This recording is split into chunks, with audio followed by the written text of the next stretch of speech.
తిరుపతి జిల్లా నాయుడుపేట పోలీస్ స్టేషన్లో ఏర్పాటు చేసిన మీడియా సమావేశంలో నాయుడుపేట సర్కిల్ ఇన్స్పెక్టర్ శ్రీనివాసులు రెడ్డి మాట్లాడుతూ నాయుడుపేట పట్టణంలో వరుస దొంగతనాలు జరుగుతూ ఉండడంతో ఎస్ఐ గోపి మరియు వారి సిబ్బందితో కలిసి క్రైమ్ పార్టీ ఏర్పాటు చేసిన ఉమ్మడి నెల్లూరు జిల్లా నాయుడుపేట పట్టణ పరిధిలోని గాంధీ మందిరం వద్ద ఈ రోజు ఉదయం 9 గంటలకు ముద్దాయిని అరెస్టు చేశారు. ముద్దాయి 31 సంవత్సరాల ఈటిపాకం నరేష్, తండ్రి రవి, తిరుపతి జిల్లా గోపాలకృష్ణపురం గిరిజన కులానికి చెందినవారు. ముద్దాయి గతంలో వరదయ్యపాలెంలోని మద్యం అంగడిలో నగదు మరియు మద్యం దొంగతనం కేసులో జైలుకు వెళ్లాడు.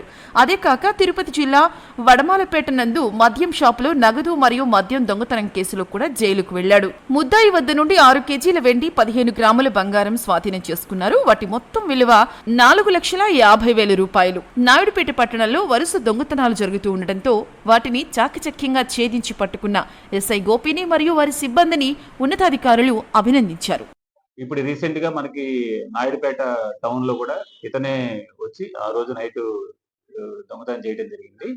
ఆ షాప్ లో ఏదైతే పోయిందో అది పూర్తిగా కూడా మేము మా క్రైమ్ టీం కూడా మొత్తం కూడా రికవరీ చేయడం జరిగింది.